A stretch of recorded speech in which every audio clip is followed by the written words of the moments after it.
اور ایون کچھ دن پہلے ہمارا ایک مریض بھاگ گیا، کوئی سیکیورٹی غلطی تھی، یہ جو بھی معاملہ ہوا، وہ مریض بھاگ گیا. بھاگ کے وہ یہاں آیا پیر بدھائی بنی گالا سے.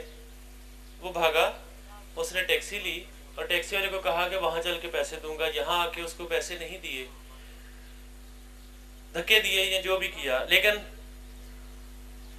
اس نے یہاں نشہ کیا اور نشہ کر کے شام کو ٹیکسی لے کے واپس آ گیا.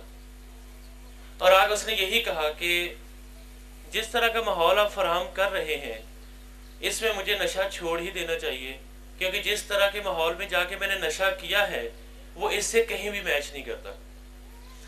کہنے کا مقصد یہ ہے کہ جب بھی ہمارے ان مریضوں کو تھوڑی سی زندگی کی ہوا لگتی ہے تو یہ زندگی کی طرف لوٹ آتے ہیں. یہ زندگی سے روٹھے ہوئے لوگ نہیں ہیں، انہیں زندگی سے بڑا پیار ہے، اسی لیے تو وہ جان پہ کھیل کے بھی نشہ کر دیتے ہیں. صرف ان کو اس دلدل سے نکالنے کی ضرورت ہے. اور ہیومن شیلڈ یہ صرف ایک رفاع عامہ کا نہیں، ایک اپنی روحانیت بہتر کرنے کا بھی کام کر رہے ہیں، جس میں ثواب تو مل ہی رہا ہے نا. جہاں مریض ٹھیک ہو رہے ہیں وہ ثواب تو فیملی ممبرز کو پہنچ ہی رہا ہے. میں چاہوں گا کہ اگر بیچ میں کہیں بھی آپ لوگ کچھ سوال کرنا چاہیں تو وہ بھی کر لیں، تاکہ میں تو ایک پیٹرن میں بات کرنی ہی ہے، لیکن کہیں آپ کو لگتا ہے کہ ہمیں کچھ سوال کرنا ہے تو اس حوالے سے سوال بھی اس میں کر سکتے ہیں. اچھا، اب نشے کے مریضوں کی جو ٹریننگ ہے، فیملی ممبرز کی ٹریننگ کی تو بات ہو گئی، لیکن نشے کے مریضوں کی ٹریننگ بھی ہوتی ہے. اب وہ ٹریننگ یہ ہے کہ ان کو بتایا جائے کہ دل کی جو بات ہے جب وہ زبان پہ لانی ہوتی ہے تو الفاظ کا چناؤ کس طرح کا ہونا چاہیے. ہمیں یہ انسانوں کو سہولت ملی کہ ہمیں زبان دے دی گئی اور بتا دیا گیا کہ زبان کو اچھے طریقے سے استعمال کرنا ہے. کہا گیا پہلے سوچو پھر بولو.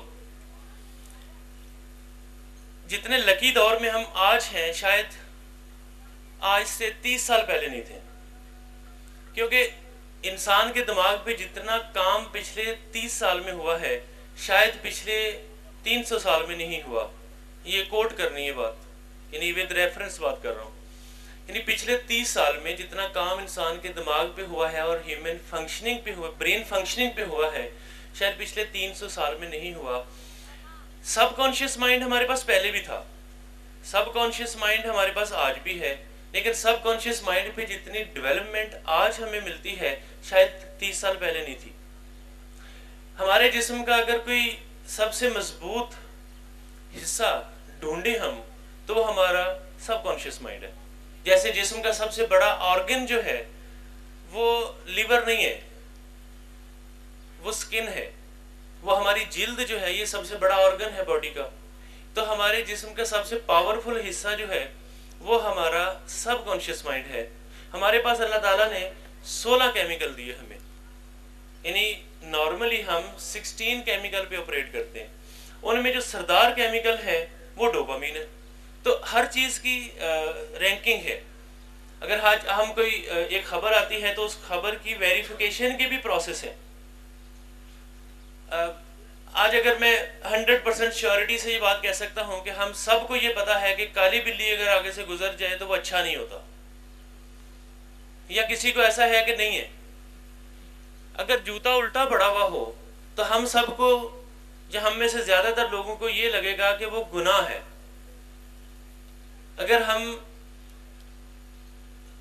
کوئی اس طرح کی اور چیزیں ہیں، یہ اس وقت ہمارے ذہن میں ڈال دی گئیں جب ہمارا ذہن پوری طرح میچور نہیں ہوا تھا. مثلا ہمارے بزرگوں نے ہمیں بتایا اس وقت جب ہم چھوٹے چھوٹے تھے ہمارا دماغ ویریفائی نہیں کر سکتا تھا، لیکن اب سائنس سب کانشیس مائنڈ کے ذریعے ان چیزوں کو، جو غلط چیزیں ہمارے پاس آ چکی ہیں، ان کو نکالنے کے راستے بتاتے ہیں. مثلا نشے کا مریض واپس ریہیبلیٹیشن میں کیوں چلا جاتا ہے؟ جاتا تو دماغ سے ہی ہے، جسم پیچھے پیچھے چل پڑتا ہے. دماغ میں سائنس کہتی ہے کہ 20 ایئرس کے بعد ہمارے پاس صرف 5% جگہ خالی ہوتی ہے، جس کے اندر ہم نے MBBS بھی ڈالنا ہے، جس کے اندر ہم نے MBA بھی ڈالنا ہے، باقی انجینئرنگ بھی ڈالنی ہے، وہ 5% پلیس ہے. لیکن جب بندہ پروفیشنل ڈگریز کی طرف جاتا ہے تو وہ 5% جگہ نہیں رہتی، کیونکہ اپنے پاسٹ میں بہت ساری چیزیں ڈیلیٹ کر دیتا ہے. جب کوئی بندہ پروفیشنل ڈگریز میں ہوتا ہے یا پروفیشنل اسٹڈیز میں ہوتا ہے تو اس کے اندر پھول کھلنے والے پودے لگتے ہیں جو ہر سیزن میں نیا پھول کھلاتے ہیں. ان کو کسی بھی ماحول میں آپ لے جائیں وہ اس ماحول کے مطابق ایڈجسٹ ہونا شروع ہو جاتے ہیں. ان کو جس بھی محفل میں لے جائیں اس محفل کے لحاظ سے اپنی بات چیت کرنا شروع کر دیں گے. ایسا ہی ہے نا. تو سب کانشیس مائنڈ پہ جو کام پچھلے 30 سال میں ہوا ہے وہ پہلے نہیں تھا. اب سب کانشیس مائنڈ کو ٹیپ کیسے کیا جائے، دیٹس امپورٹنٹ. اچھا، جس سائنس سے ہم اس کو ٹیپ کریں گے اس کو کہتے ہیں نیورو لنگوسٹک پروگرامنگ، NLP.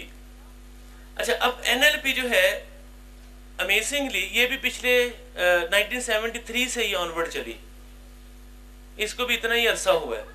اب NLP کے ذریعے ہم جہاں فیئرز اینڈ فوبیاز پہ کام کرتے ہیں وہاں ہم اپنے ماضی کی بہت ساری چیزوں پہ بھی کام کرتے ہیں. کہا جاتا ہے کہ پچھلی عادتیں چھوڑ کے یا ڈیلیٹ کر کے ہم نئی عادتیں بناتے ہیں. ایسا نہیں ہوتا.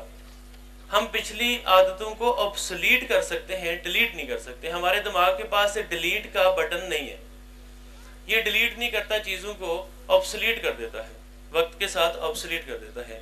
تو جب ٹریٹمنٹ میں آ جاتے ہیں تو 90 ڈیز میں ان کے سب کانشیس مائنڈ کو اتنا ٹیپ کیا جاتا ہے جس میں ان کا انٹرونشن ڈیٹا لکھوا دیا جاتا ہے، جہاں وہ لکھتے ہیں کہ وہ علاج میں اگر آئے ہیں تو اس کی بنیادی وجہ کیا تھی، ایسے کون سے واقعات ہوئے تھے ان کی زندگی میں کہ ان کو علاج میں لانا پڑا. پھر فیملی ممبرز ان کا بتاتے ہیں جی آپ کی یہ وجہ تھی، اس وجہ سے بچہ آپ کا علاج کرانے کے لیے آپ کو ہاسپٹل لے کے آئے.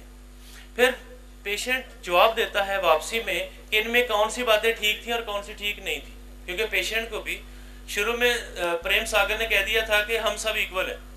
تو پیشنٹ کو موقع دیا جاتا ہے کہ آپ اپنی سٹوری لکھیں کہ اس میں کیا غلط تھا کیا. اچھا، پھر پیشنٹ کو یہ بتایا جاتا ہے کہ نشے سے پہلے کی زندگی اور نشے کے دوران اور نشے کے بعد کی زندگی جو ہے اس بارے میں لکھیں کہ پہلے کیسی تھی، نشے کے دوران کیسی زندگی تھی، اور یہاں سے جانے کے بعد کیسی زندگی ہوگی. تو تینوں زندگی کے فیزز وہ لکھتے ہیں، کیونکہ سب کانشیس مائنڈ کو ٹیپ کرنے کے لیے لکھنا ضروری ہے. تو جو بھی نشے کا یہ علاج ہے اس میں دماغ کے کام بہت ہیں، پڑھائی لکھائی کے کام زیادہ ہیں، اور اگر بندہ پڑھا لکھا نہیں ہے تو اس کو سننے کی عادت ہونی چاہیے. جب وہ آ کے بیٹھ جائے گا تو ٹریٹمنٹ میں شامل ہو جائے گا. Thank you.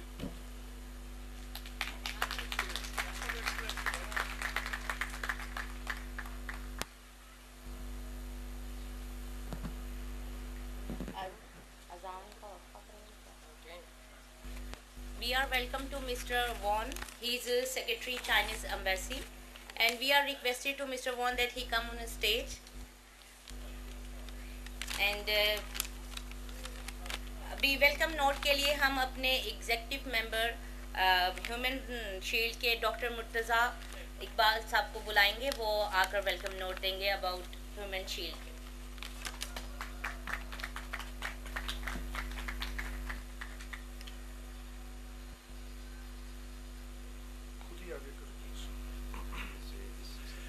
بسم اللہ الرحمن الرحیم.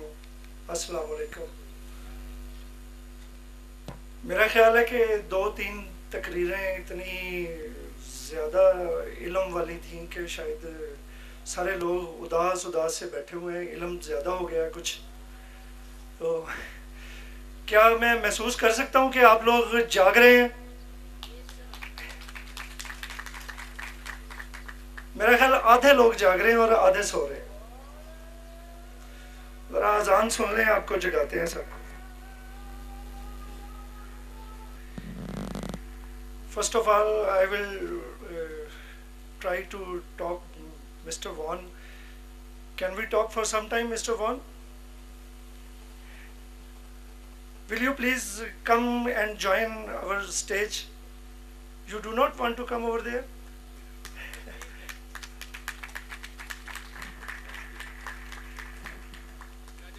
Next, Raja Nazimul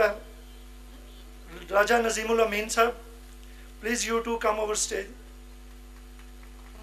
And Dr. Talat sahab,